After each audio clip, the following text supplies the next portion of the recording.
जय हिंद फ्रेंड्स। आज हम देखना है हमें मौलिक अधिकार।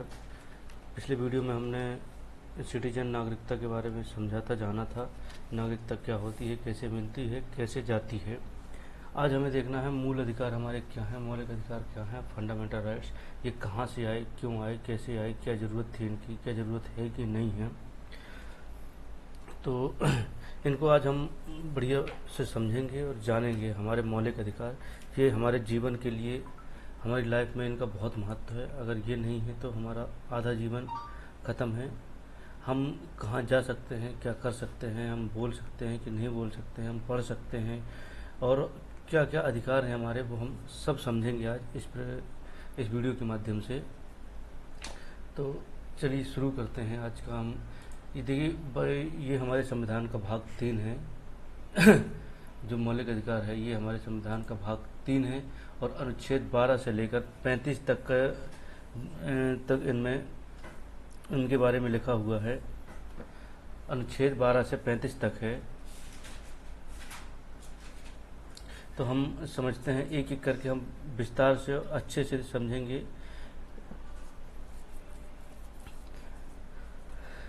देखिए, मौलिक अधिकार क्या है। पहले तो मूल रूप से जो हमें मिले हैं संविधान में, ये क्या ये कभी बदल सकते हैं कि नहीं बदल सकते हैं। देखिए, जो हमें संविधान में मौलिक रूप से मिले हुए हैं वही मौलिक अधिकार हैं।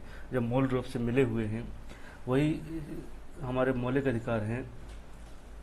और इनको जो कहा गया, इनको भारत का मैग्ना कार्टा कहा गया है। इस भाग को ही, भारतीय संविधान के भाग 3 को, अनुच्छेद से जो 12 से 35 तक है, इसको भारत का मैग्ना कार्टा कहा गया है। मैग्ना कार्टा क्या है इसको समझते हैं। देखिए, 1215 ईस्वी में इंग्लैंड के जो किंग थे जॉन, उनके द्वारा सामंतों के दबाव में जारी किया गया था एक घोषणा पत्र। 1215 में एक घोषणा पत्र जारी किया गया था। और ये नागरिकों के अधिकारों के लिए जारी किया गया था। और ये पहला लिखित दस्तावेज था किसी के अधिकार का, जिसको मैग्ना कार्टा कहा जाता है। ये पहली बार था जब जनता को ताकत मिली थी, इसलिए उसको मैग्ना कार्टा, उसका नाम था मैग्ना कार्टा। और उसी के जैसे ये अधिकार है, इसलिए इसको मैग्ना कार्टा कहा जाता है। तो पहले हम देखते हैं कि हमारे कितने मौलिक अधिकार हैं। देखिए, पहले हमारे पास जब संविधान हमारा बना था, उस समय हमारे पास 7 मौलिक अधिकार हुआ करते थे। कितने हुआ करते थे? 7 मौलिक अधिकार हुआ करते थे। तो फिर भाई आज 6 क्यों बचे? अब देखिए, सरकार का भी अपना एक तरीका होता है। सरकार ने यहाँ पे लोगों के खेत हैं, ये मान लीजिए लोगों के खेत हैं, ये लोगों के खेत हैं। अब यहाँ से ऐसे जाते हुए एक हाईवे बनना है। सरकार ने इनसे बोला कि भैया हमें रोड दे दो, रोड के लिए जगह दे दो। लोगों ने बोला कि हम क्यों दे दें, ये हमारी ज़मीन है और ये हमारा अधिकार है, संपत्ति का अधिकार। तो सरकार ने सोचा कि अगर ऐसा हुआ तो फिर रोड तो बन ही नहीं पाएगी। तो सरकार ने, या हमारी संसद ने, उसको हटा ही दिया। जो हमारा अधिकार था एक, उसको हटा ही दिया। क्या इसमें सरकार को कोई भी हमारे मौलिक अधिकार कम करने का हक है? कि संसद हमारे मौलिक अधिकार खत्म कर सकती है क्या? इसको भी पहले समझते, आगे समझेंगे। ये 44वें संविधान संशोधन 1978 के समय संपत्ति के अधिकार को हटाकर अनुच्छेद 31 हुआ करता था, इसको कानूनी अधिकार बना दिया, विधिक अधिकार बना दिया, और इसको 300A में रख दिया है। अब आप सरकार को अधिग्रहण के लिए मना नहीं कर सकते, क्योंकि ये ज़मीन देने से मना कर रहे थे, इसलिए सरकार ने कानून ही हटा दिया।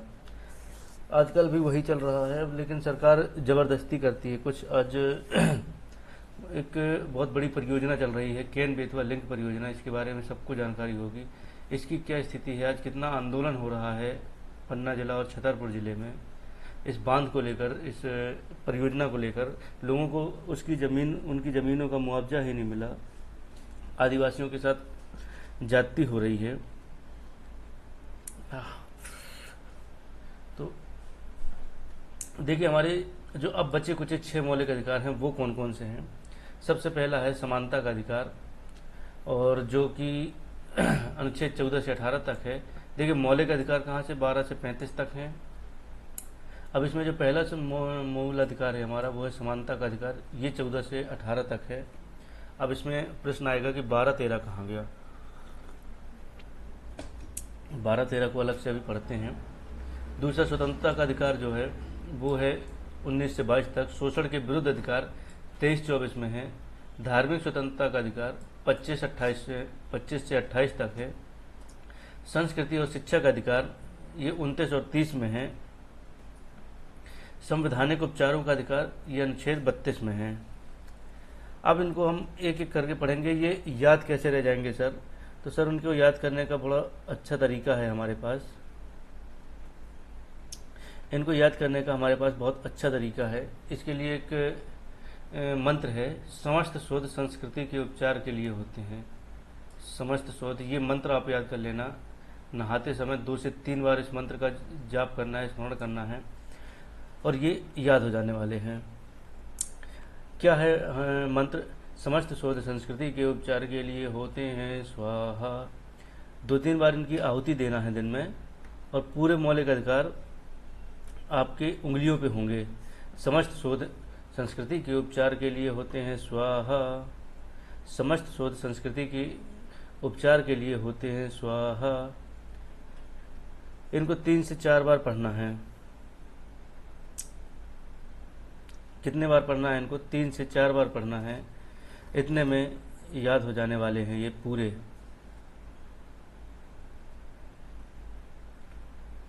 अब देखते हैं। देखिए, समस्त, सम से हो गया समता का अधिकार, इष्ट से हो गया स्वतंत्रता का अधिकार।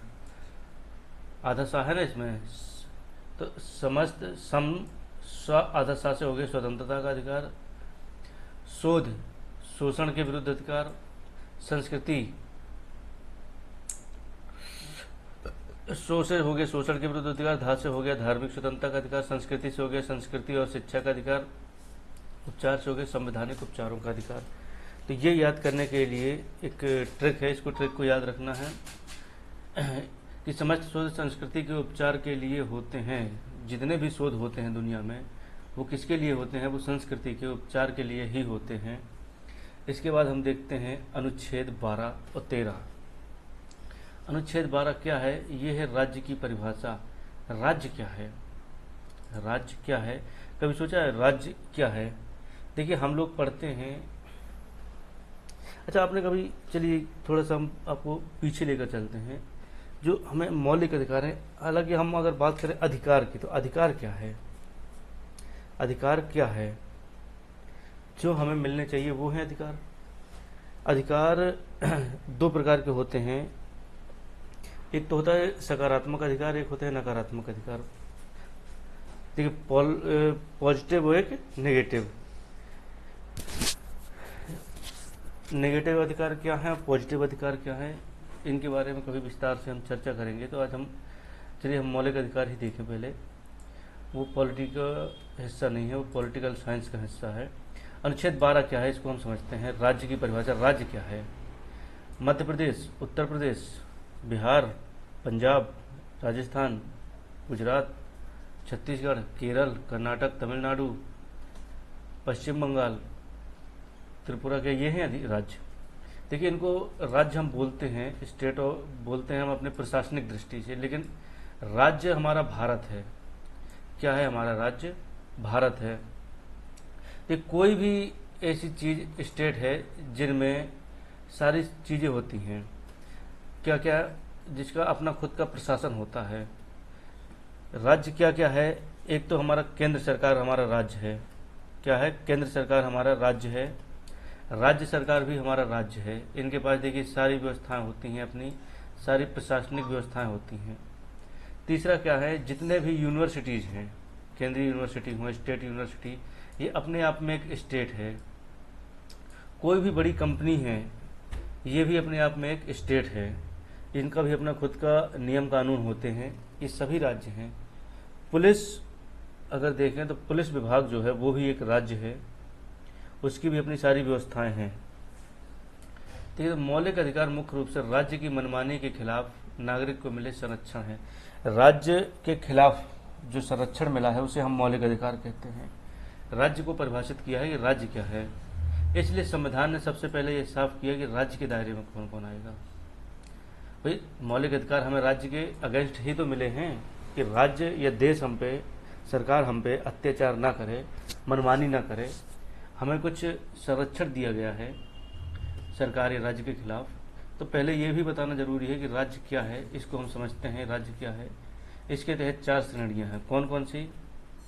केंद्र सरकार और संसद, कार्यपालिका और विधायिका, ये अपने आप में एक राज्य है। राज्य सरकारें और राज्य विधानमंडल, देखिए ये भी अपने आप में सरकार है। सभी स्थानीय प्राधिकारी जैसे नगर पालिकाएं, पंचायतें, जिला बोर्ड और सुधार न्यास, ये अपने आप में इत्यादि ये सारी चीज़ें क्या हैं? नगर पालिका भी अपने आप में एक राज्य है। अब समझ में आया राज्य क्या है? नगर पालिका की सारी अपनी खुद की व्यवस्थाएं होती हैं, सब कुछ खुद का होता है, खुद के डिसीजंस होते हैं, इसलिए नगर पालिका भी एक राज्य है। पंचायत भी अपने आप में एक राज्य है। चौथी चीज़ है अन्य प्राधिकारी। देखिए जैसे मैंने बताया था कि कोई यूनिवर्सिटी हो गई, कोई भी वैधानिक या गैर वैधानिक संस्था जो सरकारी शक्ति का प्रयोग करती है, जिसे सरकार से वित्तीय सहायता मिलती है, ये सभी राज्य हैं। आपका घर भी एक राज्य है, आपके मम्मी पापा वहाँ पे के हेड हैं। महत्वपूर्ण बात देखिए, आर.डी. शेट्टी बनाम इंटरनेशनल एयरपोर्ट अथॉरिटी, ये एक वाद आया था। तो इसमें कोर्ट ने क्या कहा था कि यदि कोई निकाय सरकार के एजेंट के रूप में काम कर रहा है तो वह भी अनुच्छेद 12 के तहत राज्य है। कोई भी निकाय, देखिए LIC भी अपने आप में राज्य है, ONGC, गेल, सेल, भेल, ये जितनी बड़ी कंपनियां हैं ये सभी राज्य की जो है, ये राज्य के एजेंट के रूप में काम करती हैं। इसलिए ये क्या हैं अपने आप में राज्य हैं। अब देखिए, क्या आप कोई कहे कि क्या एक प्राइवेट कोई कंपनी है, क्या वो राज्य है? तो वो राज्य नहीं है अगर वो सरकार के लिए काम नहीं करती है।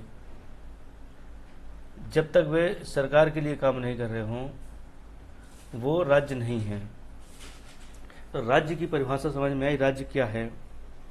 राज्य सिर्फ एक देश या राज्य नहीं है। मध्य प्रदेश एक राज्य नहीं है। राज्य अपने आप में सुप्रीम कोर्ट भी एक राज्य है, हाई कोर्ट भी एक राज्य है अपने आप में। इसमें देखिए कहाँ है, संसद, विधायिका, ये सभी राज्य हैं। केंद्र सरकार अपने आप में राज्य है, राज्य सरकार भी अपने आप में राज्य है, नगर पालिका भी राज्य है, नगर निगम भी राज्य है, पंचायतें भी राज्य हैं। तो ये है राज्य। अब इनके अगेंस्ट हमें ये अधिकार मिले हुए हैं, तो वो जो हम आगे पढ़ने वाले हैं। अब हम पढ़ेंगे अनुच्छेद 13। अनुच्छेद 13 क्या कहता है? अनुच्छेद 13 क्या कहता है ये हम देखेंगे।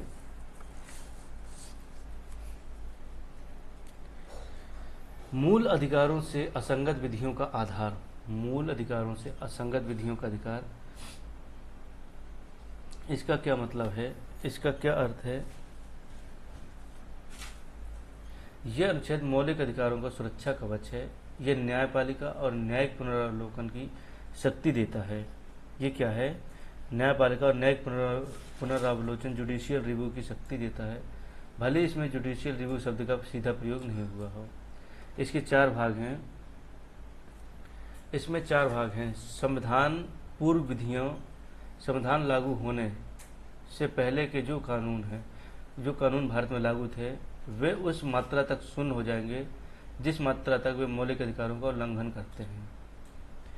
इसका मतलब क्या हुआ? इसका क्या मतलब हुआ?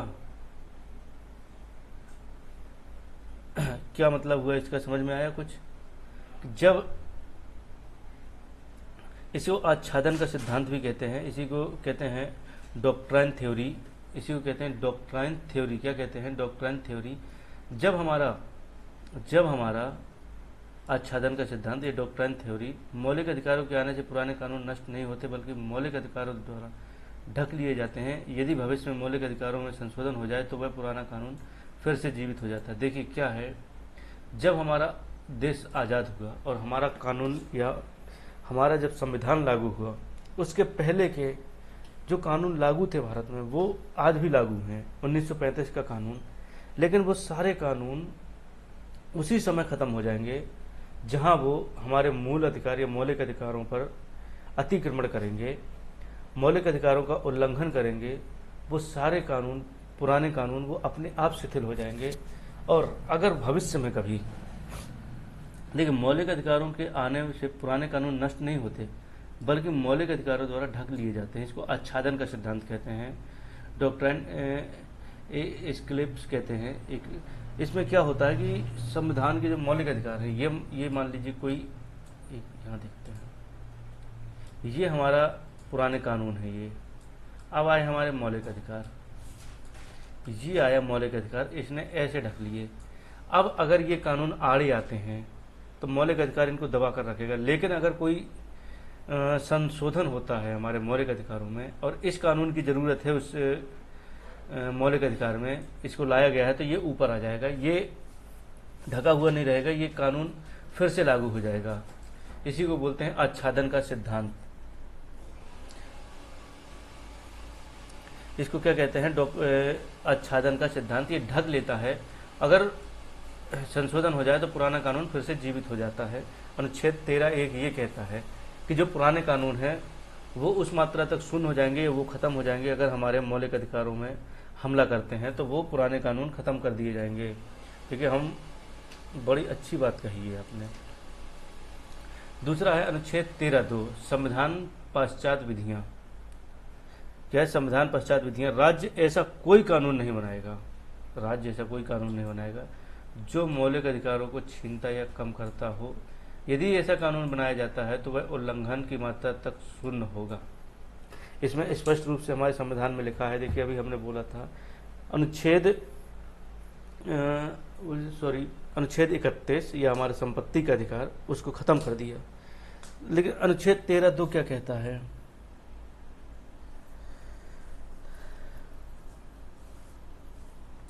अनुच्छेद ये क्या कहता है? जबकि 13(2) की हमारा मौलिक अधिकार छीनने का अधिकार किसी को नहीं है। कोई भी कानून अगर हमारे बनता है जो हमारे मौलिक अधिकारों को छीनता है, कोई कानून ऐसा बोलता है जो आपके बोलने के अधिकार को, राइट टू स्पीच को छीन लेता है, आप बोल नहीं सकते, वो कानून अपने आप ही निरस्त माना जाएगा। अगर आपके मौलिक अधिकारों को छीनता है कोई कानून, तो वो अपने आप ही शून्य माना जाएगा, अपने आप ही रिजेक्ट हो जाएगा। और उस मात्रा तक रिजेक्ट होगा जिस मात्रा तक, देखिए, एक कानून बनाया गया कि आप कहीं पर भी बोल नहीं सकते हैं, आप कहीं पर भी बोल नहीं सकते हैं, किसी को गाली गलौच नहीं कर सकते हैं सड़क पर खड़े होकर। अब ये कानून बनाया गया कि आप सड़क पर खड़े होकर किसी को गाली गलौच नहीं कर सकते हैं, अश्लील शब्दों का प्रयोग नहीं कर सकते हैं, और आप सड़क पर खड़े होकर बोल नहीं सकते हैं।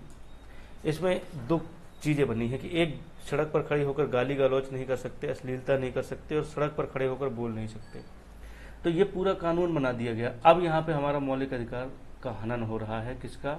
बोलने का जो अधिकार है हमारा, बोलने का अधिकार है हमारा सड़क पर खड़े होकर, लेकिन गाली गलौच का अधिकार नहीं है। तो ये पूरा कानून रिजेक्ट नहीं होगा। इसका ये इस साइड का पार्ट तो रहेगा गाली गलौच वाला, लेकिन ये वाला पार्ट रिजेक्ट हो जाएगा। ये कहता है पृथक्करणीयता का सिद्धांत कहते हैं इसको।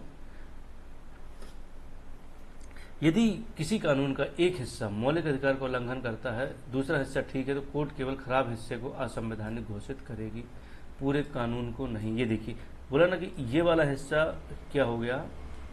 रिजेक्ट हो जाएगा, ये वाला हिस्सा लागू रहेगा। इसे कहते हैं पृथक्करणीयता का सिद्धांत। ये पृथक कर दिया, उसको अलग कर दिया। बुरी बुरी चीजें जो हैं, गंदी चीजें हों, उनको पृथक कर दिया, अलग कर दिया। अब देखते हैं अनुच्छेद 13(3) विधि या लॉ की परिभाषा। इसमें है कि कानून क्या है, विधि क्या है, लॉ क्या है। इसके अनुसार विधि में केवल संसद के कानून नहीं आते हैं। देखिए, हमें लगता है कि जो संसद जो कानून बनाती है सिर्फ वही कानून है, वही विधि है। नहीं, इसमें बहुत सारी चीजें हैं। जैसे अध्यादेश, राष्ट्रपति का, राष्ट्रपति कोई ऑर्डिनेंस पारित करता है, पेश करता है, बनाता है, वो विधि मानी जाएगी। आदेश, कोई ऑर्डर है, वो भी। उपविधि, कोई उपविधि बाइला बनाया जाता है, वो भी विधि होगा। कोई नियम, रूल्स बनते हैं, किसी विभागीय नियम जो होते हैं, विनियम, जो कोई रेगुलेशंस बनाता है, किसी विभाग का कोई रेगुलेशन है, अधिसूचना, कोई नोटिफिकेशन जारी करता है, वो भी विधि होगा, वो भी कानून होगा।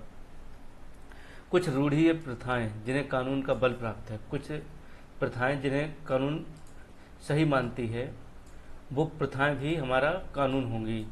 इसमें स्पष्ट किया गया है कि क्या क्या विधि है, क्या क्या विधि नहीं है। सिर्फ संसद के द्वारा बनाया गया कानून ही विधि नहीं है, उसमें अध्यादेश भी हैं। अभी इसमें आदेश सुप्रीम कोर्ट और हाई कोर्ट के जो आदेश हैं ये भी एक कानून बन जाते हैं। सुप्रीम कोर्ट का जो कोई कानून है, वो कोई आदेश अगर पारित करता है वो एक कानून बन जाता है। अनुच्छेद 13(4) क्या कहता है? संशोधन का मुद्दा। इसे 24वें संविधान संशोधन 1971 द्वारा जोड़ा गया है। इसमें कहा गया है कि अनुच्छेद 368 के तहत किया गया संविधान संशोधन अनुच्छेद 13 की विधि परिभाषा में शामिल नहीं है। अर्थात संसद संविधान संशोधन करके मौलिक अधिकार बदल सकती है। इसमें क्या किया गया है, अभी देखिए आगे आएंगे, वाद आएंगे कि क्या क्या है इसमें। इसमें क्या कहा गया कि 368 के तहत जो संशोधन किया जाएगा वो विधि नहीं कहलाएगा। संसद चाहे तो संविधान के मौलिक अधिकारों को बदल सकती है और संसद ने बदला भी है। कब बदला है, कब बदला है, ये देखिए 44वें संविधान संशोधन 1978 के द्वारा संपत्ति के अधिकार को हटा दिया है मौलिक अधिकारों से।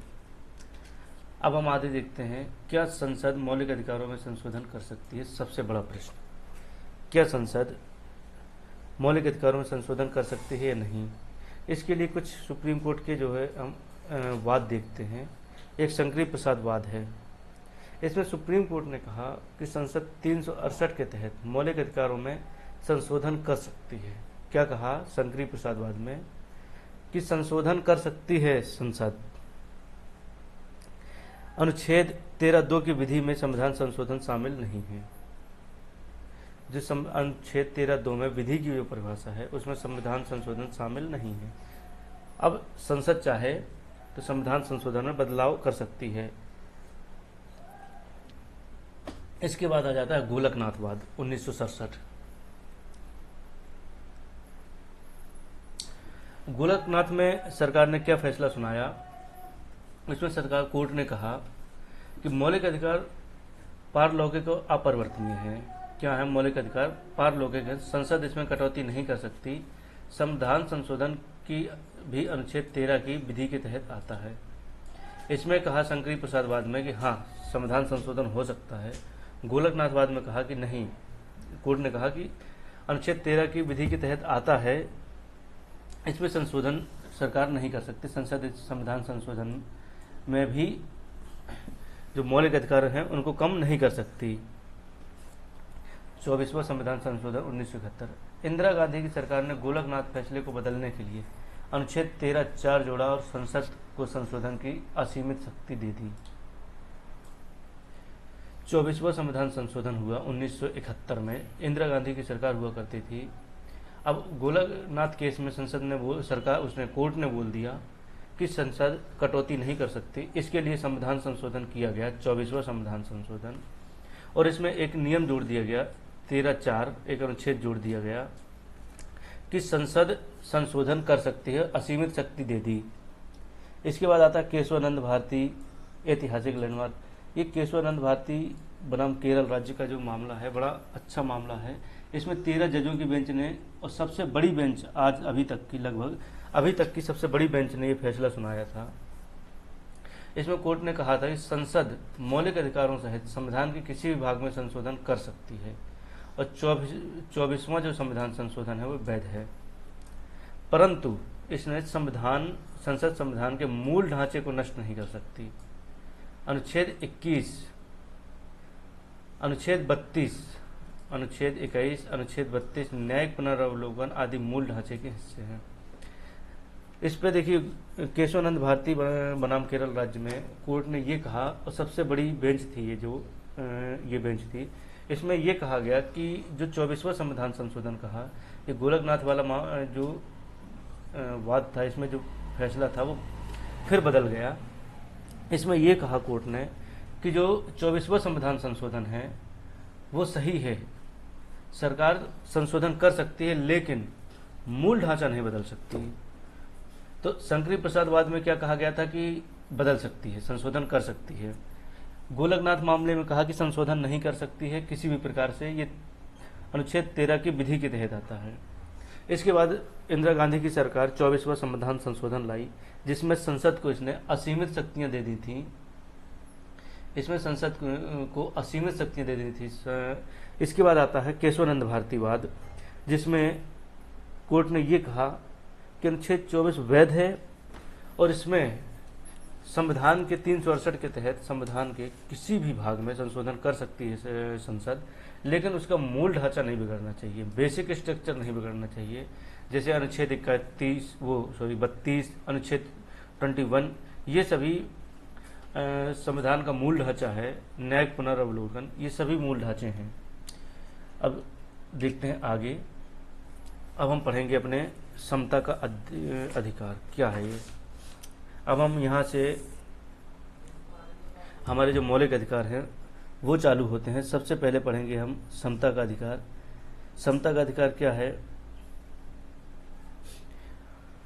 देखिए, समता और समानता, इक्वलिटी और इक्विटी, इसको थोड़ा सा समझना पड़ेगा। इक्विटी और इक्वलिटी क्या है ये समझते हैं थोड़ा सा। समता का अधिकार कहाँ से कहाँ तक है? 14, 15, 16, 17, 18, 14 से 18 तक जो है ये समता का अधिकार है। सबसे पहले समता का अधिकार पढ़ते हैं। समता का अधिकार है क्या? समता और समानता में अंतर देखा है कभी आपने? समता और समानता, चलिए ये देखते हैं। ये एक फोटो देखिए।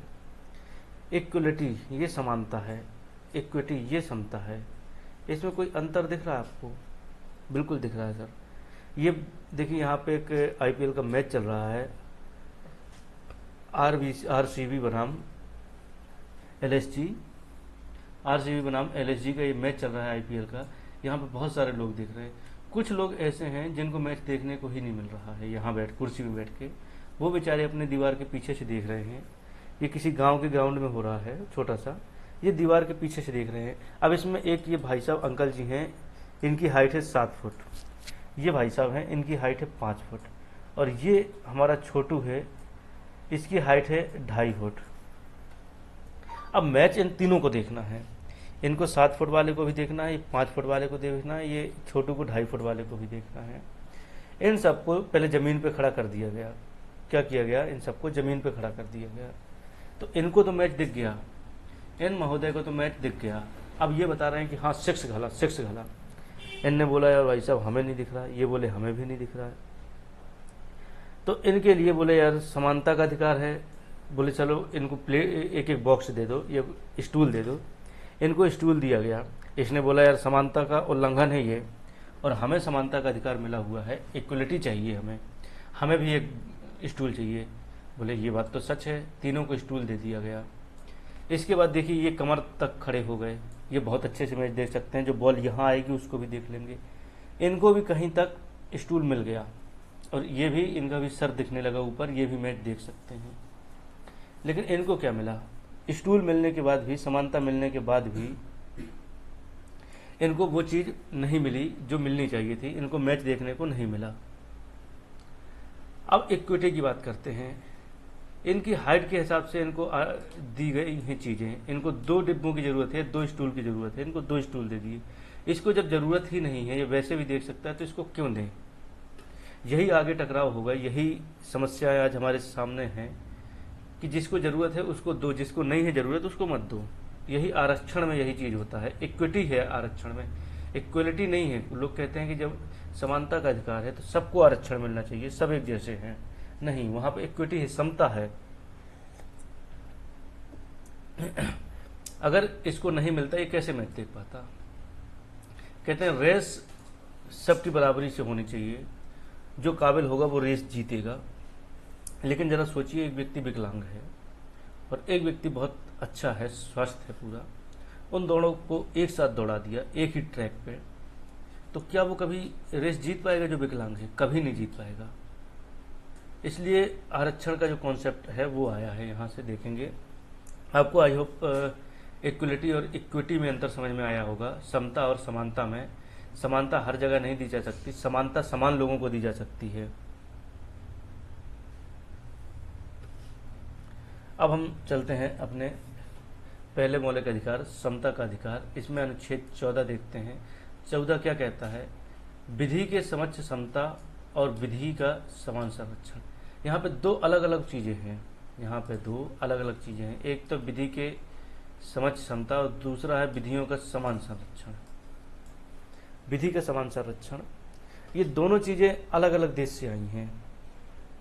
राज्य भारत के राज्य क्षेत्र में किसी व्यक्ति को विधि के समक्ष समता या विधियों का समान संरक्षण से वंचित नहीं करेगा। ये हमारा संविधान जो है वो कहता है कि भारत के राज्य क्षेत्र में किसी भी व्यक्ति को विधि की समक्ष समता या विधियों के समान संरक्षण से वंचित नहीं किया जाएगा। अब ये है क्या चीज़? विधि के समक्ष समता क्या है और विधियों का समान संरक्षण क्या है? देखिए, जो विधि के समक्ष समता है ये ब्रिटेन से आया है। ये कहाँ से आया है? ब्रिटेन से आया है। और ये नकारात्मक अवधारणा लिए हुए है। ये एक नकारात्मक अवधारणा लिए है। जो विधि का समान संरक्षण है ये अमेरिका से आया है और ये सकारात्मक अवधारणा लिए है। देखिए क्या है इसका मतलब कि विधि के समक्ष समता, विधि के सामने कोई भी व्यक्ति बड़ा छोटा नहीं है। कानून के साथ नज़र में कोई व्यक्ति विशेष नहीं है। सभी व्यक्ति को एक ही लाठी से हाँका जाएगा। कानून के सामने हर व्यक्ति बराबर है। कानून की नज़र में, कानून की नज़र में कोई व्यक्ति बड़ा या छोटा नहीं है। इसीलिए इन देवी की जो है आंखों में पट्टी बांधी गई है। ये कानून की देवी है ना, इनकी आंखों में पट्टी, और ये कानून को एक ही नज़र से तोलती हैं, किसी को देख कर नहीं तोलती हैं। चाहे वो कोई विशेष हो, कोई अमीर हो, कोई गरीब हो, कोई बड़े पद पर हो, कोई भिखारी है। कानून की नज़र में सब बराबर हैं।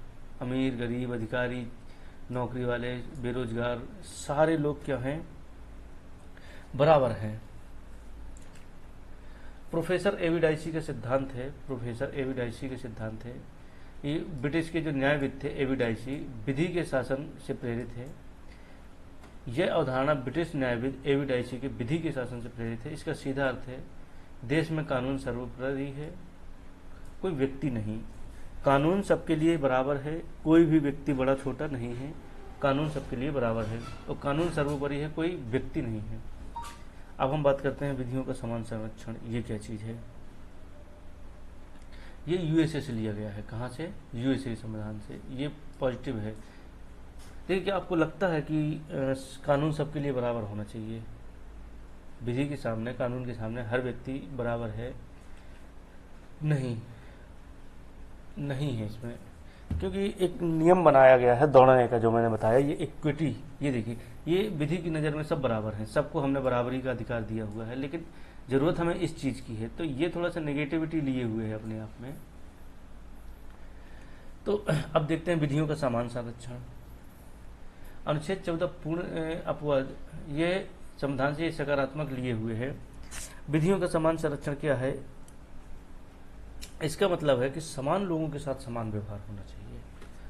समान लोगों के साथ समान व्यवहार होना चाहिए। जो लोग सामाजिक या आर्थिक रूप से एक जैसे नहीं हैं, उन पर जबरदस्ती एक जैसा कानून क्यों थोपें?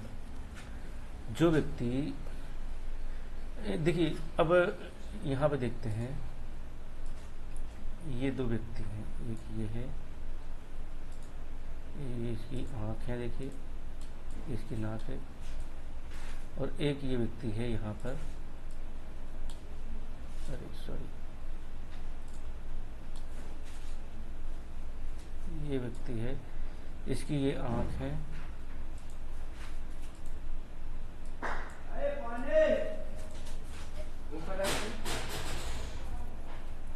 ये दो व्यक्ति हैं हमारे सामने, ये दो व्यक्ति हैं। अब इसमें हम समझते हैं,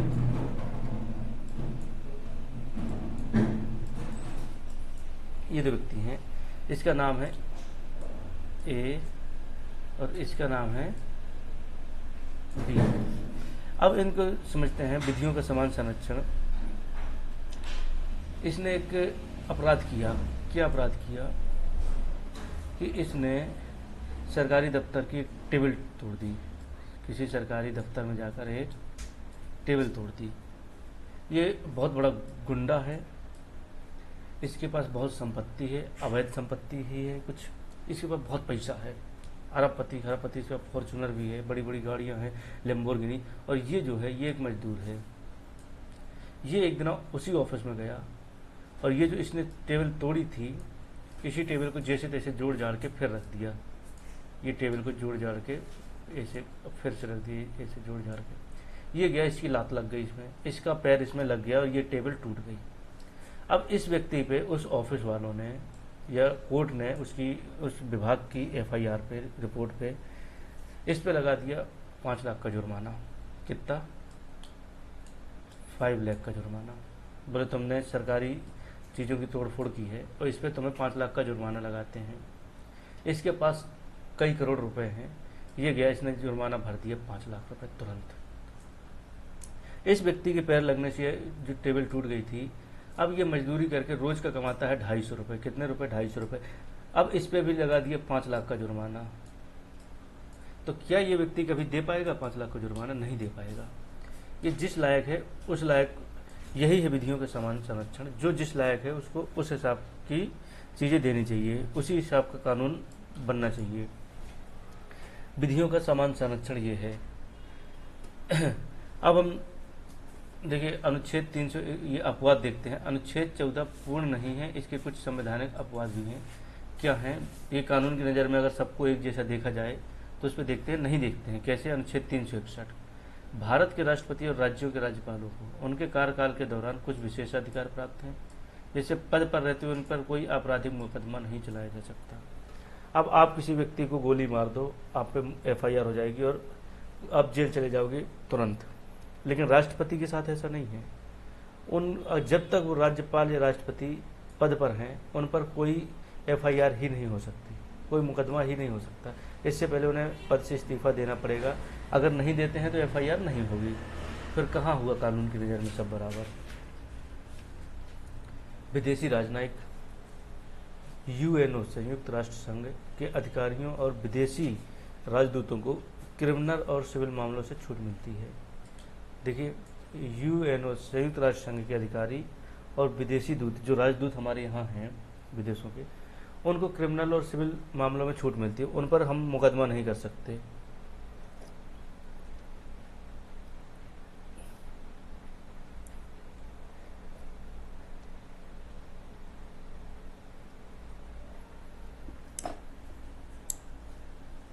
देखिए, कोर्ट कहता है जो विधियों का समान संरक्षण, असमानों के साथ समानता का व्यवहार अपने आप में सबसे बड़ी समानता है। क्या है? असमानों के साथ जो समानता का व्यवहार है, असमानों के साथ समानता का व्यवहार अपने आप में सबसे बड़ी असमानता है।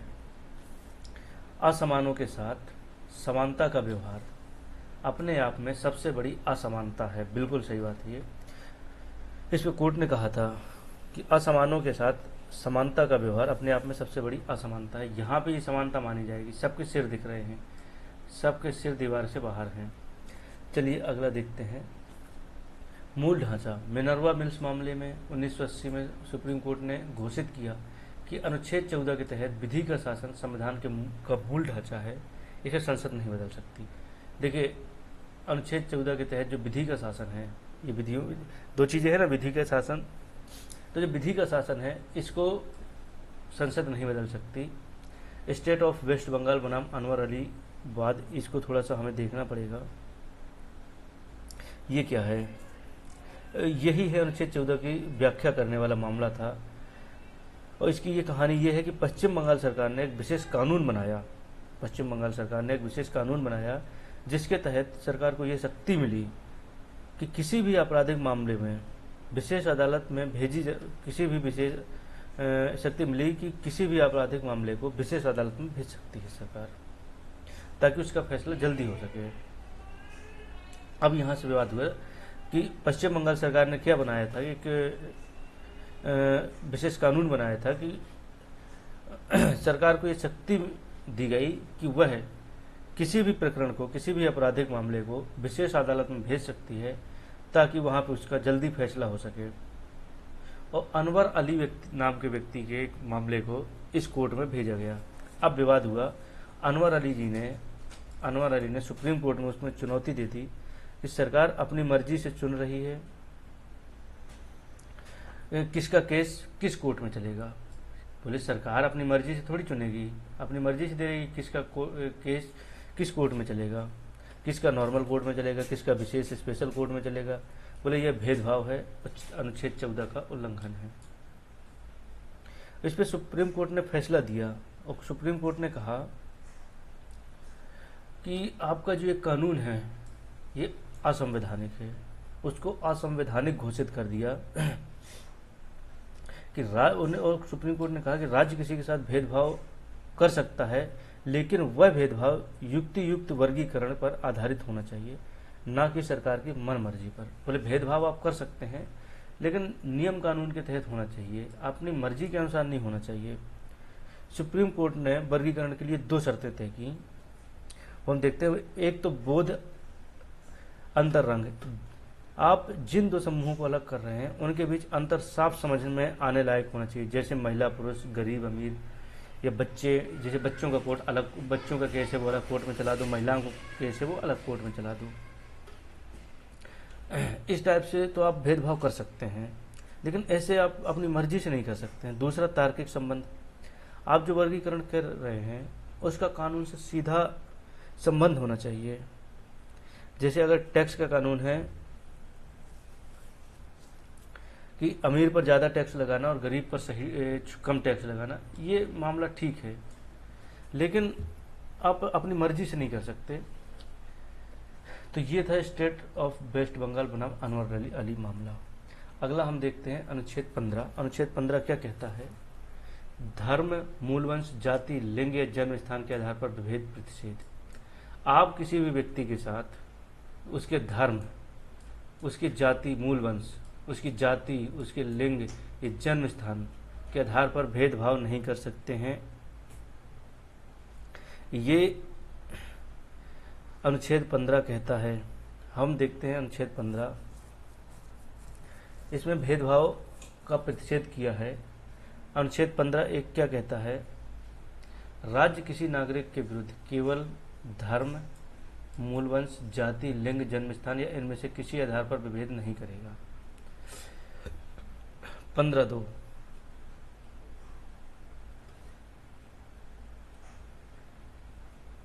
इनके आधार पर भेदभाव कर सकते हैं। हम योग्यता के आधार पर भेदभाव कर सकते हैं। किस आधार पर नहीं होगा? धर्म। आपका धर्म क्या है, इसके आधार पर आपको भेदभाव नहीं किया जाएगा, आपको गाली या कुछ भी नहीं दिया जाएगा। मूलवंश, आपका वंश क्या है, आपका वंश क्या है, आपका काला वंश है, गोरा वंश है, इस पर भेदभाव नहीं किया जाएगा। आपकी जाति क्या है, जाति के आधार पर भेदभाव नहीं होगा। आप महिला हैं या पुरुष हैं, इस पर भी नहीं होगा। आपका जन्म स्थान कहाँ है, इसके आधार पर भेदभाव नहीं होगा। 15(2) कहता है नागरिकों और निजी संस्थानों पर रोक। कोई भी नागरिक केवल इन 5 आधारों पर किसी दूसरे नागरिक को, देखिए इन 5 आधारों पर, दुकानों, सार्वजनिक भोजनालयों, होटलों, कुओं, तालाबों, सड़कों का उपयोग करने से नहीं रोक सकता। यह देश से छुआछूत और सामाजिक बहिष्कार को खत्म करने के लिए है। देखिए, आपको किसी भी दुकान में, किसी भी होटल में, किसी भी रेस्टोरेंट में, किसी भी कुआ, तालाब, सड़क, नल, इनका उपयोग करने से इन 5 चीज़ों पर नहीं रोका जा सकता है। 5 आधार कौन कौन से? धर्म, आपका रिलीजियस, आपका मूलवंश, आपकी जाति, लिंग और जन्म स्थान।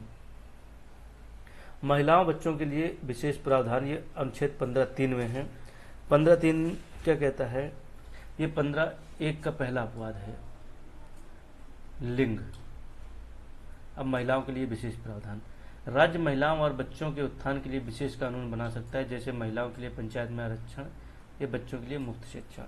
अब देखिए 15(1) में तो कहा कि आप लिंग के आधार पर भेदभाव नहीं कर सकते, फिर बेचारा पुरुष क्या करेगा? पुरुष के साथ तो भेदभाव हो गया ना। महिलाओं के लिए विशेष कानून बना दिया और बड़ा खतरनाक कानून बनाया है। पुरुषों के लिए कुछ भी नहीं है। अगर किसी महिला ने आप पे किसी थाने में जाकर आपका नाम लिखवा दिया कि इसने मेरे साथ छेड़छाड़ की है, आप पे आईपीसी के तहत, जो पुराना कानून था, बीएनएस नहीं, आईपीसी, उसके तहत आपका 354 का मुकदमा होना तय है। ये आपके साथ भेदभाव है। अगर आपने कह दिया कि किसी लड़की ने आपको छेड़छाड़ की है, तो उस पर नहीं होगा। आप किसी लड़की का हाथ पकड़ लो, 354 हो जाएगा। वो लड़की आपका हाथ पकड़ ले, कुछ नहीं होगा।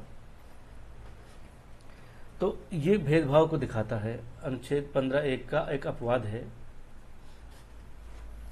आर्टिकल 15, ये मूवी देखी होगी सबने। आर्टिकल 15 एक इन महिला को कोई जानता हो तो ठीक है, नहीं जानता हो तो ठीक है, आगे देखेंगे इनको समझेंगे क्या है ये। 15(4) अनुच्छेद 15(4) क्या है? SC, ST और OBC के लिए विशेष प्रावधान। ये देखिए यहीं पे आरक्षण आ गया। इसे प्रथम संविधान संशोधन 1951 द्वारा जोड़ा गया। इसके तहत राज्य को सामाजिक और शैक्षणिक रूप से पिछड़े वर्गों OBC तथा अनुसूचित जाति जनजाति के विकास के लिए विशेष प्रावधान करने की शक्ति दी गई है, जैसे सरकारी कॉलेजों में फीस माफी या सीटें आरक्षित करना। इसी को कहते हैं कि अनुच्छेद 15(1) का ये भी कहीं ना कहीं इस पर देखिए, अब कहते हैं कि ये उल्लंघन है समानता के अधिकार के तहत। ये हमें समानता नहीं, इसमें संविधान में स्पष्ट रूप से इनको लिखा गया है कि इनको विशेष प्रावधान कर सकते हैं, इनको शक्ति है विशेष प्रावधान की, और इनके लिए विशेष प्रावधान है, ये संविधान में वर्णित है SC, ST, OBC के लिए। 15(5) कहता है उच्च शिक्षा संस्थानों में आरक्षण। इसे संविधान संशोधन के द्वारा जोड़ा गया है 2005 में 93वें संविधान संशोधन के द्वारा जोड़ा है। इसके तहत निजी और गैर सहायता प्राप्त शिक्षण संस्थानों जैसे IIT, IIM में भी आरक्षण दिया गया है। 15(4) SC, ST के लिए आरक्षण का प्रावधान करता है। 15(6) EWS का आरक्षण 103वें संविधान संशोधन 2019 द्वारा जोड़ा गया। इसके तहत आर्थिक कमजोर व्यक्तियों को, सामान्य वर्ग के व्यक्तियों को 10% का आरक्षण दिया गया। ये भी कहीं ना कहीं समानता का उल्लंघन है। यहाँ तो समता का भी उल्लंघन है। कैसे समता का उल्लंघन कैसे है? यहाँ पे लिखा है आर्थिक रूप से कमजोर सामान्य वर्ग के नागरिकों के लिए। सिर्फ सामान्य क्यों? इसके लिए अनुसूचित जाति, अनुसूचित जनजाति और OBC के लोगों के लिए क्यों नहीं है आरक्षण? अब इसमें कहते हैं कि इन्होंने पहले आरक्षण ले चुके हैं SC का, लेकिन यहाँ पे भी थोड़ी सी समस्या आती हैं। हालांकि आप एक ऐसी जाति का नाम लिखते हैं जो SC कैटेगरी में आती है और आपके पास जाति प्रमाण पत्र नहीं है, तो भी आपका EWS का प्रमाण पत्र नहीं बनता है। ये समस्या आ रही है। अगर वो व्यक्ति कहता है कि मैं सामान्य में रहना चाहता हूँ तो उसका EWS नहीं बनता है। यहाँ पे आता है एक चंबकम दुराई राजन बनाम मद्रास राज्य, स्टेट ऑफ मद्रास बनाम चंबकम दुराई राजन मामला। इसको देखते हैं। एक और 15(1) का अपवाद है कि बोले लोग कहेंगे, आप लोग कहोगे हम कि यार भाई महिलाओं को बस में फ्री यात्रा क्यों है? महिलाओं को बस में फ्री, यह भी हमारे साथ भेदभाव है।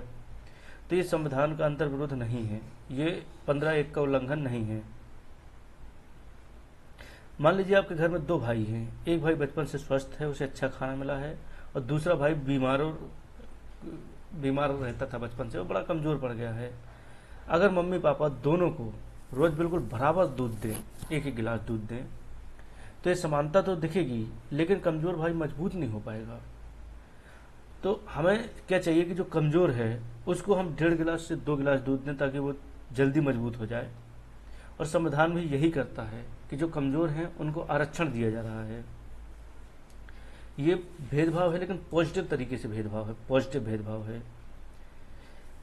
इसमें हम अगर पढ़ना है थोड़ा सा देखें, अगर ये देखेंगे, चलिए हम इसको कल देखेंगे। अब चंबकम दुराई राजन मामला बहुत बढ़िया मामला है, इसको हम कल समझेंगे चंबकम दुराई राजन मामला क्या है।